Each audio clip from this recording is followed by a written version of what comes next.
Welcome everybody, good evening, and welcome to Birkbeck, University of London, more particularly to the School of Business, Economics and Informatics, and most particularly to the Tress Memorial Lecture. The School of Business, Economics and Informatics holds 4 of these memorial lectures every year in recognition of people who were leaders in their field and pushed forward the frontiers of knowledge at Birkbeck in the respective departments. Today we have the Tress Memorial Lecture.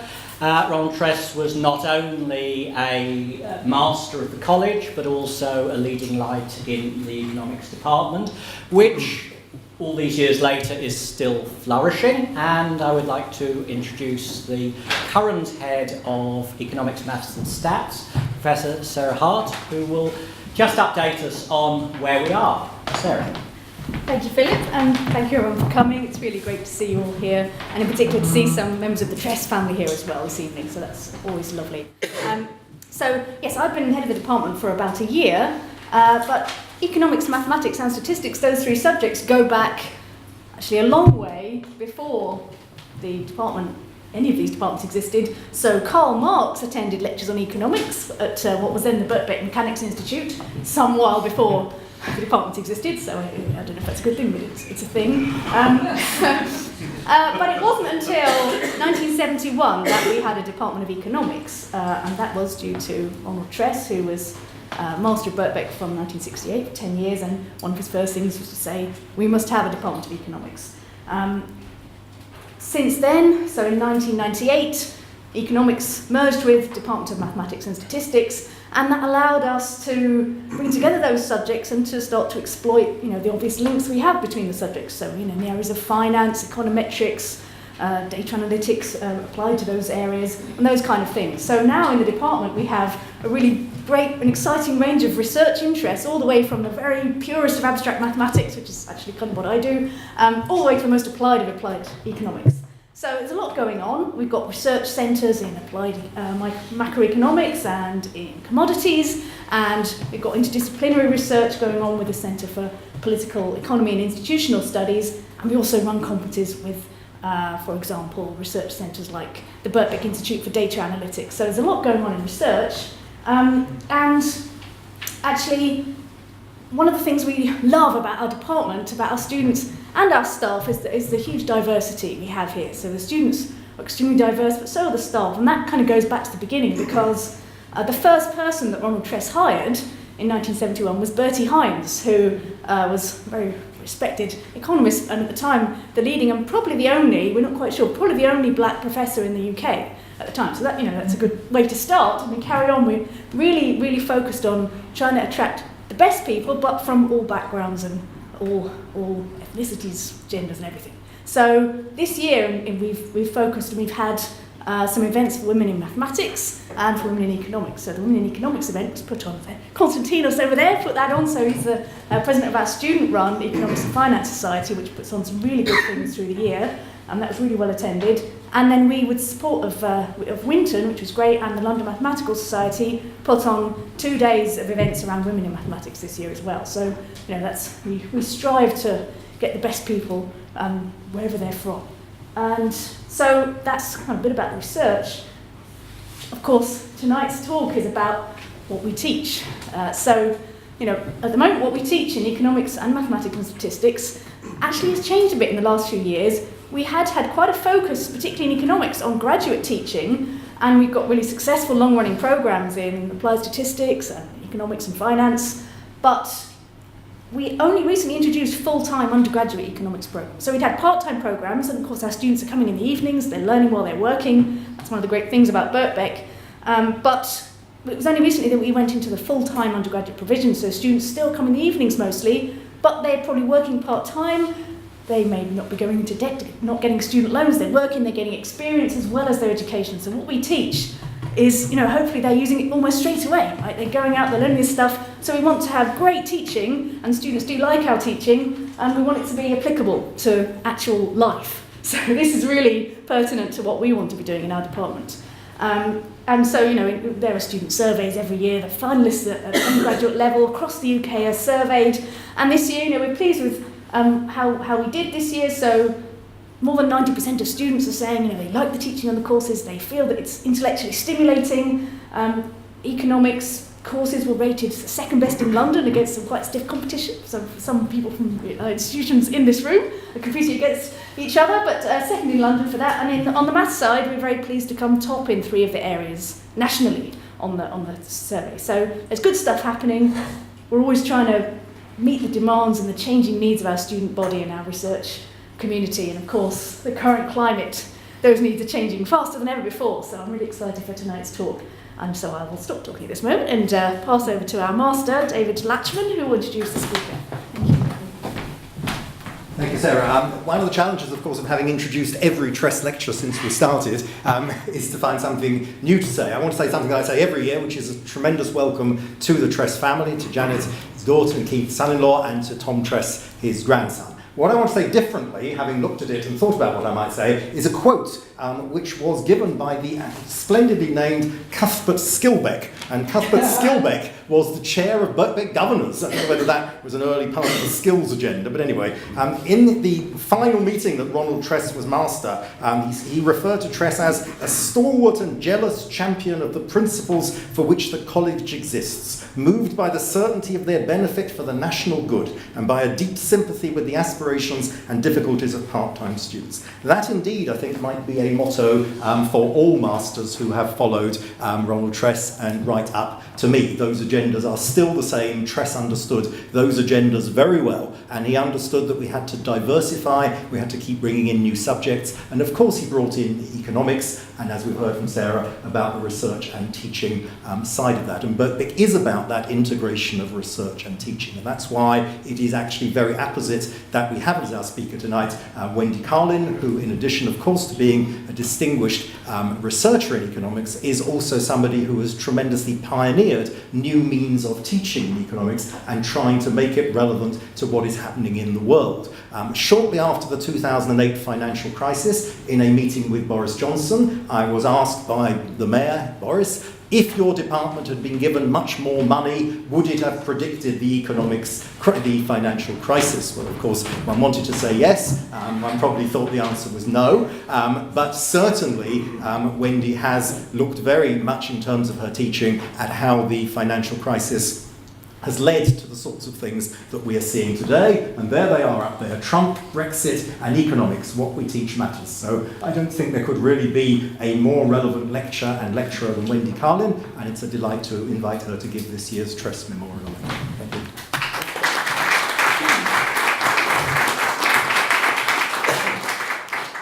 So thank you very much for coming, for inviting me. I'm very proud to be here to deliver the lecture and in honour of Ronald Tress.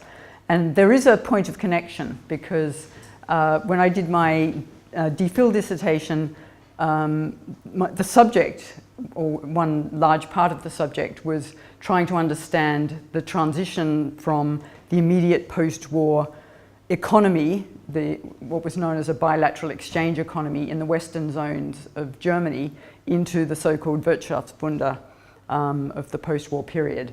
And understanding that involved understanding the role of the Marshall Plan, and Ronald Tress was involved in that from the ground up. So in short, what I concluded was that the size of the transfer involved in the Marshall Plan was not important, but the Marshall Plan was symbolically very important in cementing the new confidence that the western zones of Germany would be allowed to recover and to form part of the Western economic system. So I feel as though there's kind of a connection there. So this is one of those occasions where when you're asked for a topic, you kind of think of something and hope that inspiration will strike, just in time so that you actually have something to say. So this is what I think I knew I wanted to talk about, the subheading, what we teach matters. And the main heading, Trump, Brexit and Economics, was sort of to get you in the room. So I hope that you won't feel shortchanged by the end of it. So I want to talk about what went wrong and what we can do about it. So I hope that this will have a kind of constructive dimension as well. So this is what Tim Harford said, which I think really sums up one of the themes that I'm going to pursue. What we teach in economics today determines what people think tomorrow. It's the analysis of tomorrow, the policy advice of tomorrow, it's the political discourse of tomorrow. We can't just ignore it and think it's a little academic game. It matters. But why should anyone believe economists? I think we probably all realize now, all are willing to acknowledge, that we were asleep at the wheel, that the data were there. We could have observed what was happening to household debt to income ratios, to the house price index running up to the crisis in 2008. We could have looked at the data, looked at what was happening to the leverage in banks, whether in the US or in the UK, in the run-up to the crisis. We could have actually gathered the data to plot the series for charting one dimension of income inequality from the beginning of the 20th century up to the crisis, and notice this very interesting U-shaped pattern. But we didn't. Okay, we could have, but we didn't. Macroeconomists did not understand money, banking, or inequality. They weren't on the radar for macroeconomists, neither researchers nor teachers. Why not? Well, after the Great Depression, then what macroeconomists were really focusing on was managing aggregate demand. That was actually an era of financial repression, so there wasn't much interest, nothing much was happening in those kind of data series. And we enjoyed the golden age, a couple of decades of strong growth, low unemployment and moderate inflation. After the great stagflation, the new ideas in macroeconomics centered on managing inflation. That was an era of financial liberalization, but the view was that the financial markets would look after themselves, and that was great. We had another couple of decades of good performance. Low and stable inflation, low unemployment. So those data charts that I showed you, the information was there in the data, but we weren't looking at it and we weren't thinking about what the implications of that could be. Central banks were hitting their inflation targets. As I said, inflation was low. And the role of changes in inequality, that big U-shaped pattern where the measure of inequality was getting up to a level in just before the financial crisis, for example, in the United States, as it had been just before the Great Depression. Okay, that's the U that we saw there. So the role of changes in inequality for macroeconomic performance was ignored, and the dots were certainly not joined. So here's just something that maybe we should have looked at, but nobody really calculated, was comparing the leverage in banks. So this is the data for Barclays Bank with a non-financial firm, and in this case Honda, and thinking about what potential problems could arise when you had this much debt relative to equity in a financial firm. And this is capturing some of the same information but bringing to light the inequality. So this is giving a picture of the balance sheet for the poorest fifth of households, and this is for the richest fifth of households, and this great burden of debt was the other side of the coin of that rising debt to income ratio that I showed in the first chart. We economists, macroeconomists, were not trained to think about rare events, and these are pretty rare events: the Great Depression, the Great Stagflation, the financial crisis.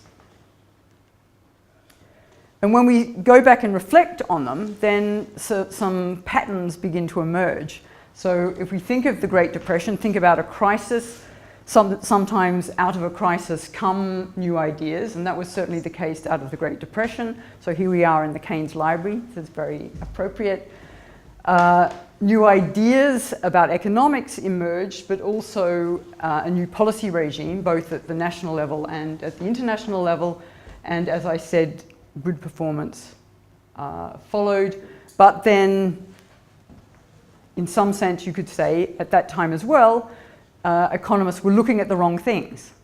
So they weren't really concentrating on what was happening with inflation expectations, that those weren't centrally in their models, and they got a nasty surprise, which was the great stagflation at the end of the, in the 1970s, going through the decade. So let's try another one. Let's start with the stagflation, and then think about what the new ideas were that came, that kind of crystallized, if you like, in the wake of that episode, that bad event in terms of its effects on people's well-being. So Friedman's ideas, Lucas's ideas about rational expectations, about how we should step back from thinking about the Keynesian policymakers being able to simply pull levers and achieve whatever employment goal they wanted to achieve. And this is what swept in inflation targeting, transferring responsibility of managing inflation to an independent central bank. All seemed very well in the great moderation that followed. Inattention, again, of a very different kind, this time to finance and imbalances, and we had the global financial crisis. So this is Hyman Minsky, and you might have noticed the last few days, now the Chinese are talking about their Minsky moment, and because they are looking at the data, they have learned that they should be worried, or at least be tracking what's happening to indebtedness of banks. It's interesting that some economists had echoed Minsky's thinking well before the crisis, and this is, I think, a really clear insight from Andrew Crockett, General Manager at the Bank for International Settlements. So he said, the received wisdom is that risk increases in recession and falls in booms. In contrast, it may be more helpful to think of risk as increasing during upswings as financial imbalances build up and materializing in recession. So that's saying that when we are in something like the Great Moderation and we think risk is particularly low, that's when we should be worried, because the incentives to accumulate risk build up. So the financial crisis really does seem to have produced this growing distrust of economists. Robert Schiller's article, What's the Point of Economics? Why is the failure to foresee the crisis stoked so much anger against the profession? And this brings me to think about Brexit. Economists opposed Brexit. Okay, economists' rare unity highlight the peril of Brexit. This must be Chris Giles's bald head featuring in this article. So, did anyone listen? So the way I think about this problem is to think about, in a sense, to take a step back and think about the austerity package that came with the Cameron and Osborne government from 2010. There were, what was characteristic of the British economy was stagnant incomes, except at the top. What that austerity brought with it was the failure to meet the demand for additional public services and housing in high immigrant areas, which produced hostility, especially among those with low education, stuck in, actually not necessarily in the high immigrant areas. That's one of the things that economists have measured very carefully, but stuck in towns and rural areas with no prospect of getting to into places with decent jobs. There was this substantial consensus among economists against the scale, the speed of austerity, but it was ignored by Cameron and Osborne. Then we got more consensus, right? So the consensus about austerity was considerable, but it was really quite extraordinary in terms of the cost of Brexit. This was ignored by the public, but in some sense, the only case that was made by Cameron and Osborne for Remain was the economic case. So they were perfectly happy to ignore economists in their analysis of austerity, and then they expected everyone else to believe them and economists in the Brexit debate. So I think it's very understandable. Why should we, economists, have been believed? Let's think about Trump. Okay, here we have trust us. Economists occasionally worry that they're developing a bit of a bad reputation among the general public, and this was tied to the crisis. No one cares what economists say about Trump. So again, the economists opposed Trump, but did anyone listen? Why not? Well, Trump's narrative was actually pretty compelling. The rich were the ones that had benefited most noticeably from globalization. The low-educated, and again, those marooned in no-prospect towns and rural areas, were encouraged to blame outsiders. So although economists were on the ball, right, so they were really behind the curve in terms of the financial crisis, but they got engaged, they were on the ball in bringing strong evidence to bear in relation to both austerity, or to all three, Brexit and what Trump was proposing. So should we just blame the politicians? Should we blame the journalists? Or do we bear some responsibility? Were we bad at communicating the arguments? Did we fail to get those arguments across to a broader public? Were we not teaching about balance sheets, about inequality, about the long shadow of the China and technology shocks?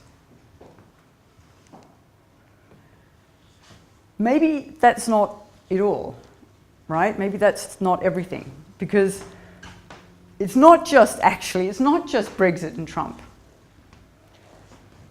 Think about the extent of support. I think many people were very surprised at the extent of support for Bernie Sanders and Jeremy Corbyn in their anti-neoliberal agenda. That has a substantial resonance with the public.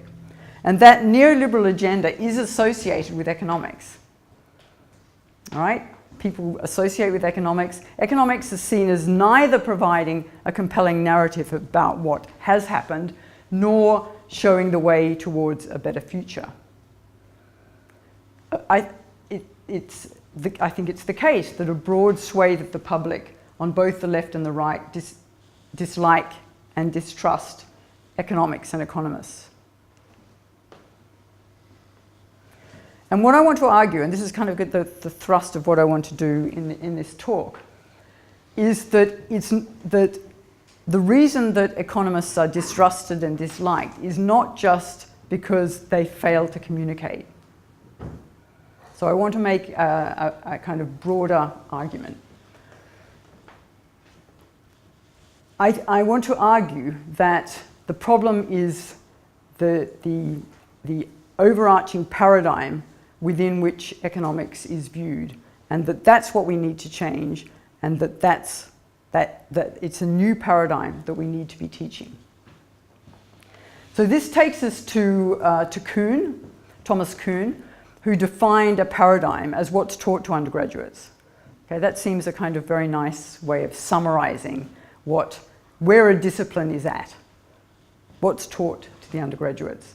So we know that the Keynesian revolution changed what was taught to undergraduates after the war. And these new paradigms are typically codified in a new textbook, and in economics it was the famous Samuelson 1948 textbook. The earlier ones were Marshall and Mill, so sort of every 50 years or so there seems to have been a new paradigm setting textbook in economics.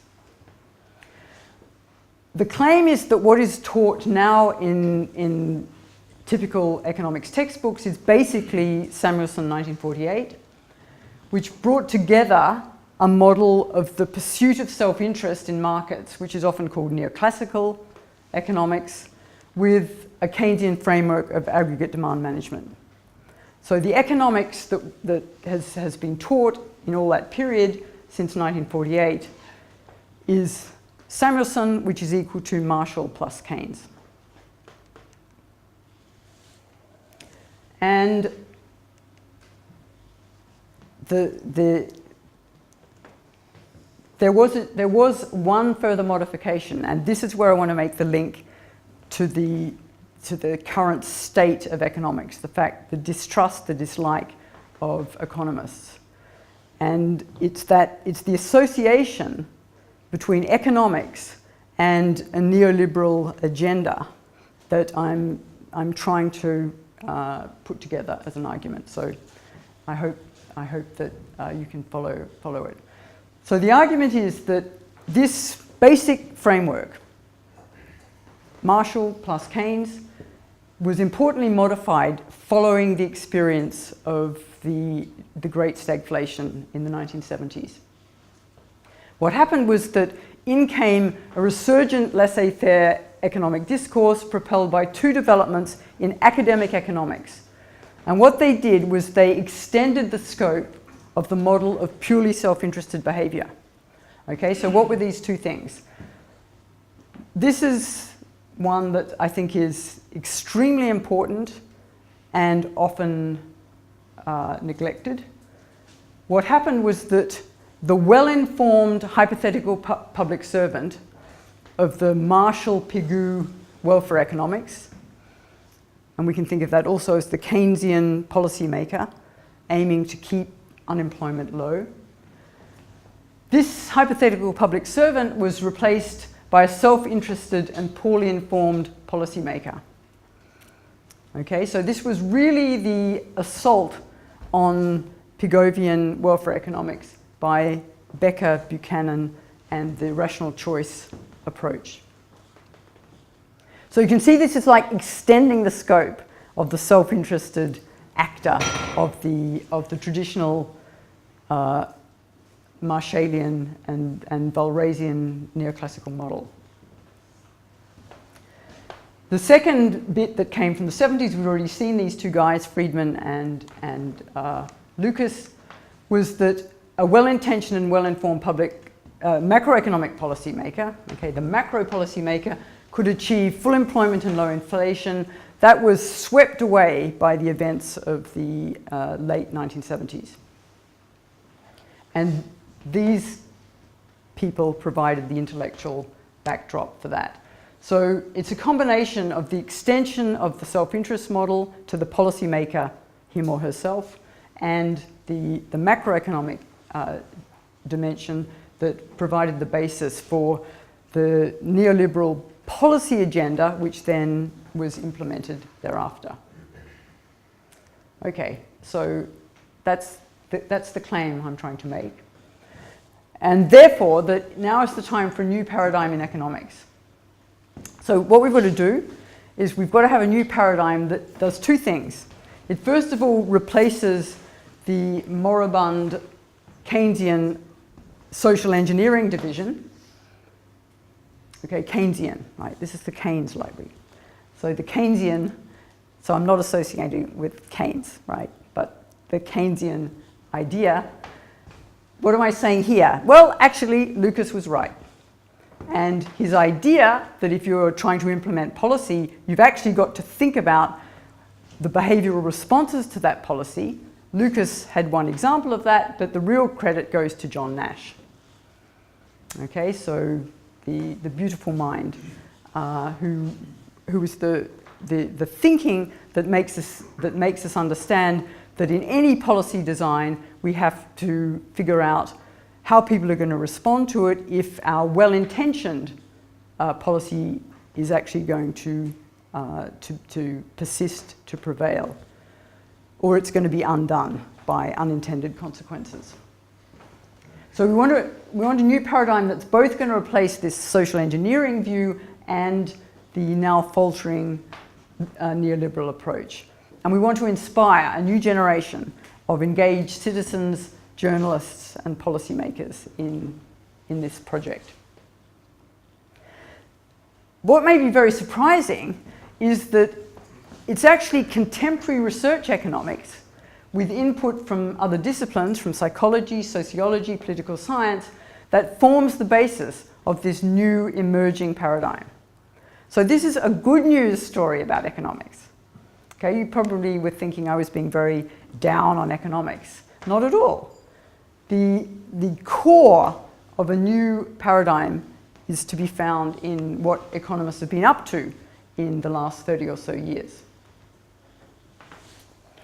So what that research has done is that it has fundamentally eroded two of the foundations of the neoclassical model of universal self-interested behaviour, which is at the heart of the neoliberal agenda. So what's this research been about? Well, it's been, on the one hand, about the nature of people.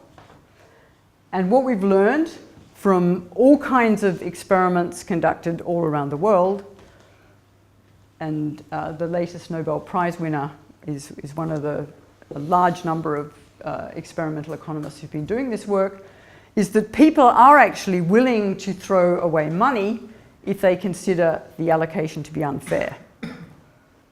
So this is the classic case of the so-called ultimatum game, where I give you $100, you decide how to split the $100 between you and me, this is Andy, and me, and Andy has to figure out, well, am I going to accept the split or not, right? The rational economic man would do what, Andy? I'd just go for the amount. I wouldn't care. So how much would you offer me? What, for £100? Yeah, you've got £100 to split between you and me, but if I don't accept it, you get nothing, I get nothing. Maybe Diane, if you've got a proposal. You wouldn't offer me anything. Okay, well then I'll definitely reject it, so you lose your $100. Okay, a pound. Okay, so the pound is or a cent even. You could have offered me a cent. You would have gone for £50 dollars. Yeah. Okay, so 50. In fact, what the experiments show is that people typically offer $30 or $40. Okay, and why do they do that? Because of course they realize that when you offer me $1 or one cent, I'm going to reject it. So that's rejecting it means burning the money, right? We get nothing. So it turns out that in these kind of these experiments, which, as I said, have been conducted among all kinds of different people, not just students, all around the world, then we find out that this new knowledge tells us that we have to displace this narrow rational economic man as the central actor in the economy. Of course, motives of self-interest matter. No one is ever going to deny that. But we also have to take into account altruism, reciprocity, inequality aversion. And all of these motivations have been measured by economists conducting experiments. So people are more cooperative and social than the old paradigm supposes. The second big thing we've learned in the last 30 years is about the nature of interactions between people. And this sounds kind of technical, but in fact it's really fundamental to understanding how the economy works. So it's that the crucial interactions between people in the economy are not covered by an enforceable contract. Okay, now the simple way of thinking about this is to think about the difference between buying a loaf of bread and hiring a barista. When you buy a loaf of bread, then if you open up the package and there's not a loaf of bread in it, then you can get your money back, right? When you hire a barista, then you can't pin down in the contract that the barista has to smile, for example. So there's always elements of the employment contract between the employer and the worker that cannot be pinned down contractually. That's the same in a loan contract, in a credit relationship. you can't pin down, you can't specify in the contract the integrity, the fact that the person who's borrowed the money will actually pay it back.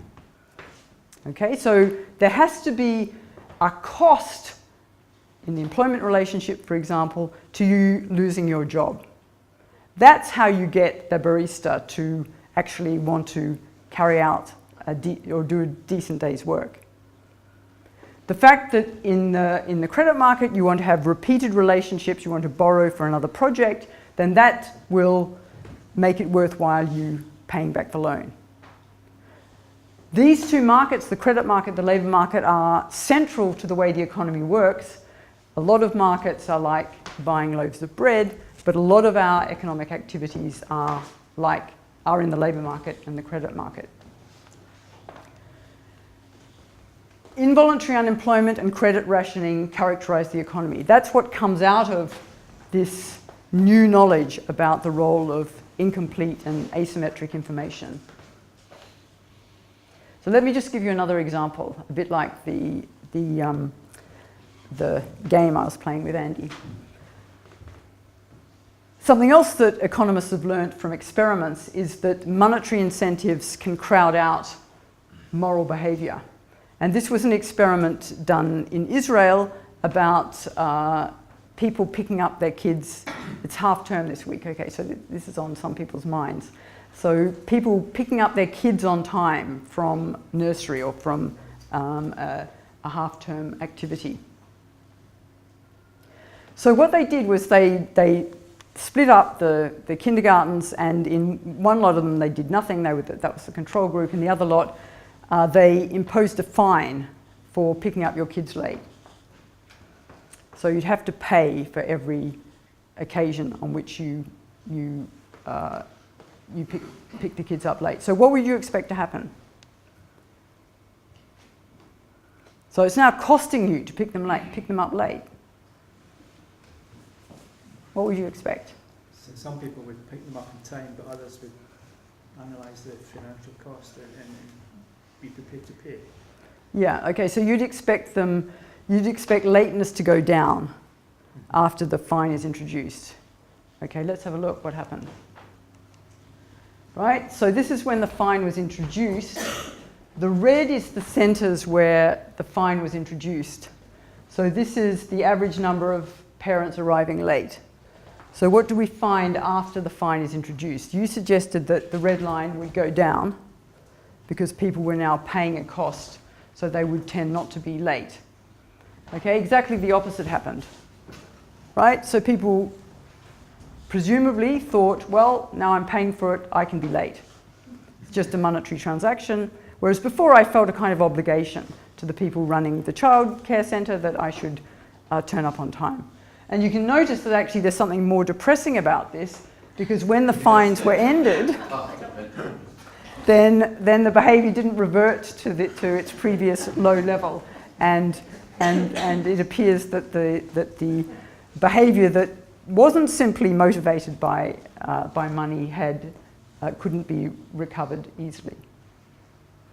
Okay, so what I'm trying to suggest is that the dominant paradigm in economics, the neoclassical paradigm, can be summarized in this table here. So in terms of people, then people are far-sighted and self-interested.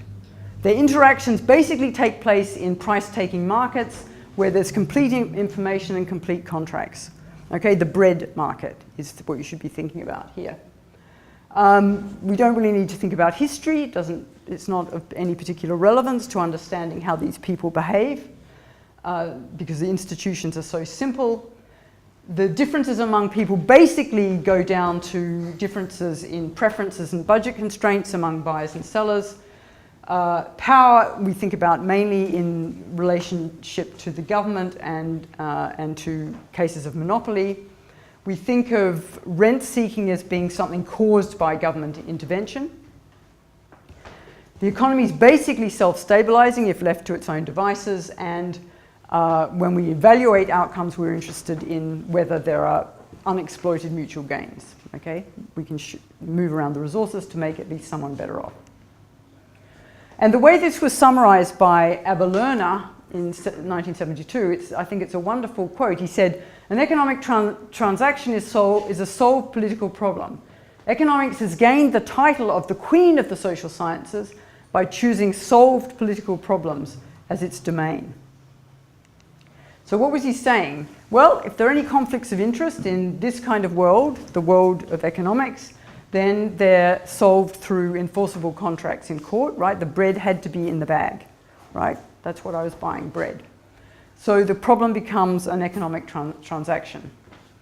And what I think has happened is that the neoliberal agenda has kind of weaponized the old paradigm's baseline of an ideal market, and that universal self-interest, right, extended from people in the bread market to then the policymaker also only being interested in their own narrow interests, that they then began to lord it over other disciplines, and rational choice theory is a good example of that.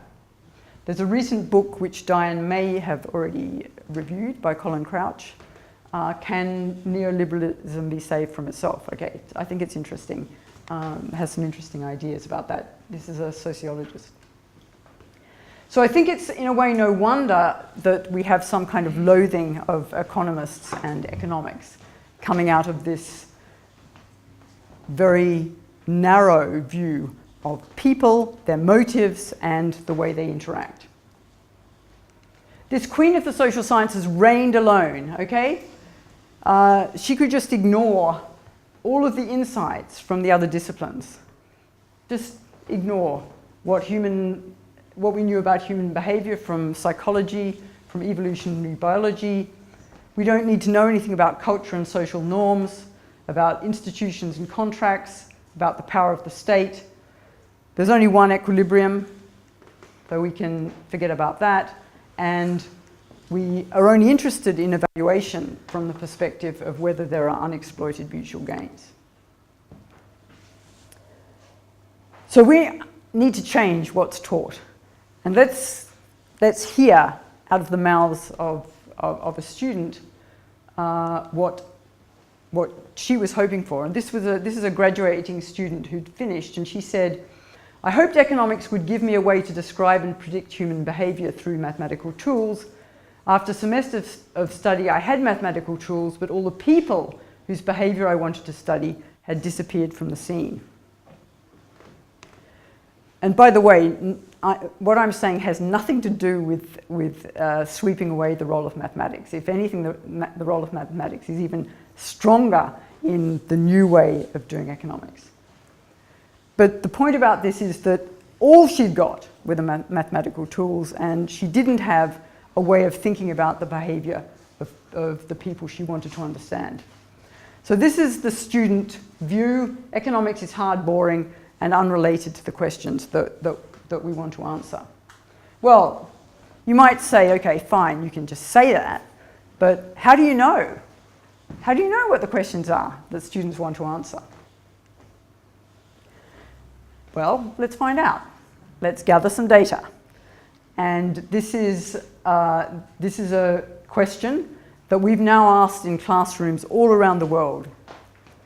Okay, from the tiny Réunion Island in the middle of the Indian Ocean to Arkansas. That's a fairly big leap. Okay, so again, you have to do something. You have to, in your mind, think about students in different classrooms. It could be your own classroom, and think about what you think that would be in their mind when asked, what is the most pressing issue that economists today should address? Okay, so you've got it. Right. Let's see what they said. These are students from Colombia, from the Universidad de los Andes in Bogotá. This is the English translation. So the size of the word relates to the frequency with which the word was mentioned by the students. So you can see here, interesting, this was a year ago. Peace was actually very much on the agenda in Colombia at the time. The idea that even economists had something to contribute to the peace process. But inequality, sustainability, figure very highly here. Also, automation, you can see related terms there as well. This is UCL students on the first day of term last year. This is amazing. Look how prescient they were, right? This was September 2016, right? So they were really on target. They also thought Brexit was a serious problem. But again, what really kind of powers out of you in terms of the frequency with which it was mentioned is inequality. Also a number of terms related to environmental issues. And you can see here global warming as well. Humboldt University, first day of term. This is Lisbon 2017. Unemployment, inequality, sustainability. And this is Arkansas. So there's oh yeah, this one. This is interesting. This is the Bank of England. This is, a year ago, I was giving a talk at the Bank of England. I didn't say a word. I could have done this with you. I would have got a new data set. And I had a piece of paper on every seat. There were 98 seats in the room, 98 new recruits to the Bank of England. And not all of them economists, but they'd all decided that their career was going to be in the central bank. And I asked them, I just collected up the pieces of paper, took them back to my office, so I gave the lecture in between, and assembled the data. I was amazed. I was actually completely amazed that this group would also be saying that inequality, sustainability, they're also worried about robots, for example, here. So the future of work. Not too worried. Yeah, not too worried, but it makes it onto the radar. Okay, and stability comes in there as well. Financial crisis, you can see here. So what's this saying? Well, in the standard text, the new problems, those problems that those students are really animated by, are found, if anywhere, at the back of the book. So this is just an example of one of a textbook. I've chosen it. You'll see why, because I like the cover. But the reason that these new problems are at the back of the book is not that they're more difficult. It's not because the prior theory is required to study them. They're at the back because bringing them up front requires changing what you think economics is about. It's not just about shopping, right? It's a great photo, but that's not what economics is about. It's not just about constrained optimization, although that's an extraordinarily useful tool that every student needs to understand. It would force a change in some of the basic concepts. It would require us to think about the economy as being embedded in society and in turn embedded in the biosphere. We have to think like that if we're going to be able to answer those questions that the students are raising. And this is the cover, which I think is somehow a contrast with shopping, of the new core project book, The Economy, which I'll come back to. Okay, so we need to replace that left-hand column with the one on the right, which I'm making the claim is where contemporary economics is, research economics, and the core project. So if you like, we're trying to take into and make a paradigm in the Kuhnian sense what is going on in economics. This much richer view of economic actors, they're now purposeful, inventive people, not simply responding passively to prices.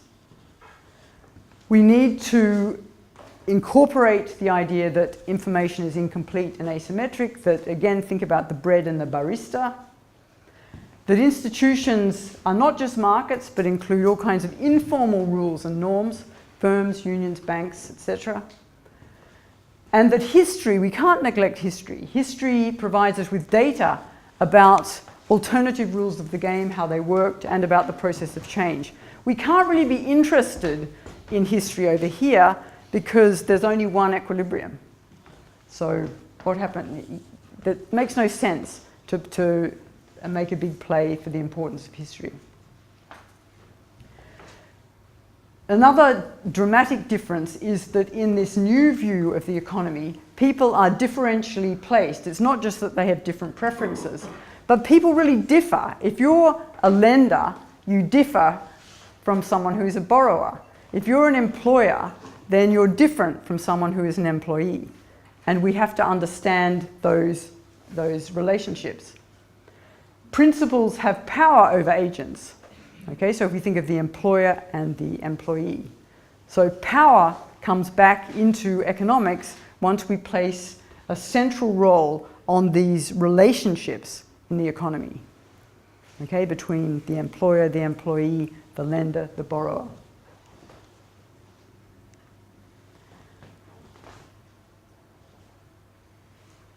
We've got stability, but we've got instability as characteristics of the economy as well. And with these people who are self-interested but also cognitively limited, they respond to social norms, and we have to have a way of bringing into the economics sphere not just our concept of efficiency, with which we're very comfortable, but also to be able to talk about issues of fairness. Okay, so this is the idea that we need a new paradigm, that it's a paradigm that uses the best of economics, that can replace this kind of string-pulling policymaker view and the neoliberal view, this extensive view of a self-interested individual and policymaker. These are the problems that you could see in those word clouds. They're the problems that we need the new research in economics to be able to investigate. These are some of the new concepts we need, and I won't go through them. I just want to really give you one tiny taste of how we can do this, so that this is not just a kind of some sort of either a combination of criticism and some vague idea, but let's see how we can do this on the ground. So how do we teach in economics about inequality, power, and institutions, or the rules of the game? Well, one thing we can do is to start with pirates. So this is, pirates were among the very first to have written constitutions. So this is the really existing constitution of a really existing pirate ship called the Royal Rover in the 18th century. And here we have Article 10, which describes precisely what happens to the booty that the pirate ship captures. Okay, so the captain and quartermaster to receive 2 shares of the prize, the master, boatswain, etc., blah, blah, blah. So we know exactly who got what. So let's think, this is another puzzle for you to mull over. We're going to try and figure out what was the inequality on that pirate ship. Because we're trying to relate the constitution, the rules of the game on a pirate ship to inequality, and to develop the tools that students can use, not just for pirate ships, but more generally. So this is going to be a Lorenz curve. So this is the cumulative share of all the ship's company, the people on the pirate ship, and this lined up along here. And this is their share of the booty up the left-hand side. So if they all got an equal share, then the distribution would lie straight along this line here. Okay? So the Lorenz curve would lie along the line of perfect equality. So form a picture in your mind of what the pirate ship's Lorenz curve looks like. You've seen the Constitution? What do you think the Lorenz curve will look like? Is this a very hierarchical organization? Is this a very egalitarian organization? Okay. It depends on how many crew. Yeah, we know exactly the number of crew. Okay? But we don't. Well, no, because I went a bit too quickly. But yeah, no. So I agree. You've got to have made some supposition about the how wide the. But just you can think about the pirate ship. Okay, this is it. So you can hardly see the gap. If you look really closely, you can see that actually it's not on the line of equality. It's a little bit pushed out, but extraordinary egalitarian income distribution on the pirate ship. Okay, now that's not good enough, because we want to show the students not just what happened on the pirate ship, but what about the ships chasing the pirate ship? Okay, so these are the Navy ships. We also get the data from them. Have you got that in your mind? Okay, now it's kind of easy. You're on the home stretch, right? So that's the Lorenz curve for the active, which was around out there at roughly the same time as the rover, and that's the favorite. So again, we can use the data to describe the degree of income inequality, and 0.63 is actually what you can see in the data as well for about the most unequal country in the world. Who have you got an idea which country might have a Gini coefficient of 0.6 out at the unequal end? It's South Africa. So you can think that the rules of the game on the Navy ships give you an income distribution roughly like South Africa. And I can assure you that there is no country that looks like a pirate ship. So that's the 0.06. The most egalitarian country, say Denmark, has a Gini coefficient of about 0.2. So it's considerably more bowed out than the one on the rover. So from the articles on the pirate ship, then we have a kind of vivid example of how we can think about whether the allocation is efficient and whether the allocation is fair. And we can provide students with some tools. Of course, no one can say what is fair and what's not fair, but we can provide tools asking about substantive justice and asking about procedural questions. Are the rules of the game that produce the allocation fair? We can also help students with visualizing inequality. So this is all kind of responding to that big inequality in the middle of the word clouds. This is one of the first figures that students see when they're using this new approach to economics. I showed this to an 11-year-old who said to me, well, there's obviously something wrong with this because look, the countries that you say these are the poorer countries, China is way down there, but everything's made in China. Okay, this is out of the mouths of an 11-year-old. So then I had to say, yeah, okay, that was in 1980. So all the countries are lined up from the poorest to the richest in the data set, and then from the front of the picture is the poorest 10% in each country to the richest. Okay? So we've both got a picture here of inequality across countries and within countries. And so if you look at 1990, watch what's happened to China. This is 1990, so it's jumped across India. Have a look what happens next in the year 2000. Right, so going back, that was what the world looked like before, pretty flat. Now concentrate on what's happening to those skyscrapers at the back. And the latest data, 2014. So the 11-year-old who has this kind of experience is now much more comfortable that the data matches the presumption.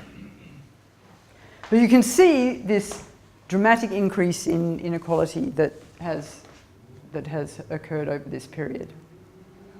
That's why we put this on the front cover of the book. This is obviously about within country inequality. So this is a photograph. It's not a photoshopped. It's a photograph, and it comes from Rio, as you might guess. We can show other data. So this, again, is, I think, something that students are very interested in. So after increasing for a century and a half, inequality amongst all the individuals or households in the world has actually started to fall. That's the blue line. And how can you think about that? Well, just think about China jumping up the income distribution, a very populous country. That's pulling down inequality among all the people in the world. The red line is inequality between countries, assuming that everyone in the country has the same income. And so the gap is telling you that within country inequality, as shown in that dramatic picture from Brazil, has increased. Something else we can do using data is to develop moral intuitions, to actually ask the question, is inequality unfair? And these data are about beliefs about what it takes to get ahead in life. So people who think that gender matters, being male, race matters, being white, if you think that's what helps you to get ahead, then you think there should be redistribution. If, on the other hand, you think that risk-taking matters and that hard work matters, then you tend to oppose redistribution. So putting these kind of data in front of students really helps them to think carefully through questions of income distribution and the kinds of policies that might be implemented. Another one of those big topics that comes up whenever you ask this question about what's the most pressing issue, when you ask the question both to those 18-year-olds who you might think about sustainability, environmental problems, but also came out of the one of the older cohort at the Bank of England. We can talk about these questions in studying the economics of the environment. And I was just going to give you one illustration of this, something that sounds incredibly technical. So there's this big debate about discounting. How should we account for future costs and benefits? And we obviously need to think about that and to quantify that if we're going to think about the costs of global warming and to evaluate mitigation possibilities. So you can ask yourself, are there any reasons when we are summing up the benefits and costs of abatement policies to limit global warming, that you should value the benefits expected to be received by people in the future any less than the benefits and costs that should be borne today? So that's a kind of crucially central question in understanding climate change policy. And here we have a big disagreement among economists, and something that we need to get in front of students. In Nick Stern's approach, he basically counts all generations equally. On the other hand, Nordhaus takes the current generation's point of view and counts future generations as less worthy of our concern. And the difference between the two is that Nordhaus is basically taking the position that when we ourselves think about things happening in the future, then we place less weight on them because we're impatient. Okay? We want to have things now, and we place less weight on things in the future. But Stern's response was, well, that's just exactly the wrong way to think about this question, because it's nothing to do with you, it's about people now and people in the future. And is there any reason why you should place a different weight on people in the future than on people now? So what sounds like a very technical question can be opened up and I think produce a much more informed debate about something like climate change. Okay, so this is it. This is the project that I've been involved in. What have we done? We've made a free online book. This is it up here. You can get it on your phone. I haven't even given you the URL, but you can just Google it. We call it CORE for two reasons. Curriculum, open access, resources in economics, that's CORE, but also because it's aimed at the core of the undergraduate syllabus. It's not some sort of peripheral extra course that students should do. We're kind of really going for the jugular. What have we done? We've produced this book. We have a lot of people have looked at it. We've got a lot of teachers, more than 5,500 who registered to look at the teachers' resources. It's being used in instruction in Birkbeck College. Birkbeck was one of our very first pilot institutions, and in other universities around the world. What's, I think, striking is, for example, in France, it's being used at 2 of the very best institutions. That's a very centralized country, so we think that, you know, the trickle down will follow. This is the team. So Diane is here, who is one of the authors. This was a big global collaboration of people from all over the place, from, what do we say? Yes, from Columbia to Bangalore and Sciences Po to Columbia University. We are trying to use the very best of economics to bring a new conception of the economy and economics to students to address the pressing problems. We've had a lot of coverage in the media. Even the Treasury said core is good for economics and for economic policy when they gave us a small contribution. But their endorsement is very welcome.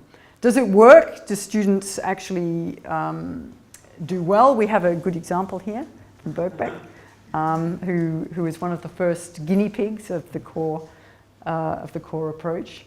UCL, we had a quick check with the very first trial. So the students who did core are the black ones, the students the previous year who'd done a standard course are the red ones. These are their results in their second year courses, okay, unchanged second year courses. So does doing core help or hinder you in the second year? Well, you can see that we had a bit of a problem before core with these big chunks of students getting thirds and fails. Students who essentially gave up in the second year. Everything was too hard, too boring. Okay, so they threw the courses. That was true in both macro and in micro, and we just shifted the distribution as a result of using core. We didn't just have better students that year because nothing at all happened in econometrics. So this is by no means a kind of definitive result. It just gives you a hint that at least it wasn't a disaster for the students, for the guinea pigs who've been using it. So let's not disappoint the students who want to engage in addressing the world's problems. I think what was very striking for all of us getting these word clouds back is this amazing engagement of these young people and thinking that economics can actually help them do something. So this is the last unit of the text, and our claim is that economics can do many things, and many of the things I haven't talked about because you already know about them, but it can help to adequately address problems of inefficiency and unfairness. It can help to design policies that are both economically and administratively feasible, and by economically feasible I mean that are not going to be undone by the actions of people who are the recipients, if you like, of the policy. We have to think very carefully about that, taking Lucas and Nash very seriously. That economics can play a role in making good policies politically possible. Economic reasoning can have a powerful effect on the public understanding of what can be done, and perhaps even on what ought to be done. So that's really what I'm suggesting is possible. I think, as I said, this is a very good news story about economics, and thank you very much.